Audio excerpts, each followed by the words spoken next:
Hi this is Shalini. Welcome to another mini vlog. ఈరోజు నేను చేసిన మరికొన్ని డిఐవైస్ అయితే చూపించేస్తున్నాను. ఇది పెయింటింగ్ కార్డ్బోర్డ్ పైన ఇలా పెయింట్ చేశాను అనమాట.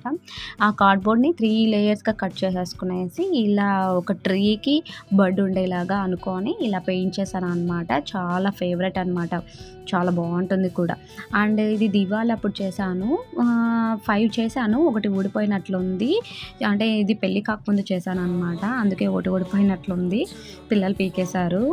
అండ్ ఇది వచ్చేసి రింగ్కి ట్యాంగిల్స్ చుట్టేసి ఇది టీవీ ఏరియా దగ్గర అయితే ప్లేస్ చేశాను అనమాట. దీనివల్ల టీవీ ఏరియా మొత్తం లుక్కే మారిపోయింది అనమాట. అండ్ వన్ మోర్ థింగ్, ఇది డ్రీమ్ క్యాప్చర్ని ఎక్కువగా బెడ్రూమ్లలో యూజ్ చేస్తారు, బట్ నేను వచ్చేసి హాల్లో ప్లేస్ చేశాను అనమాట. ఇవన్నీ కూడా ఈ హాల్ మొత్తం కూడా నా డిఐవైస్తో నిండిపోయిందనే చెప్పొచ్చు. ఇది వచ్చేసి ట్రీ అనుకునేసి ఇలా ఒక కొమ్మకి హ్యాంగింగ్ లాగా ఇచ్చాను అనమాట.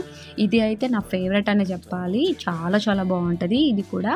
అండ్ వన్ మోర్ థింగ్ వచ్చేసి కార్డ్బోర్డ్కి 3 కలర్ఫుల్ పెయింటింగ్ తీసేసుకొనేసి ఇలా పెయింట్ చేసేసి మిర్రర్స్ అయితే స్టిక్ చేశాను అనమాట. దీనివల్ల లుక్ కూడా చాలా మారిపోయింది.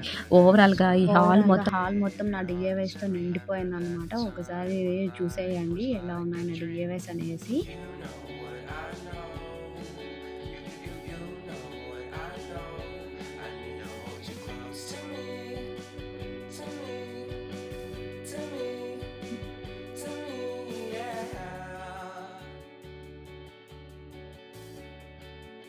That's it today friends. Bye, see you another video. ఈ వీడియో కనుక మీకు నచ్చినట్లయితే like, share, subscribe my channel. Bye, Tata.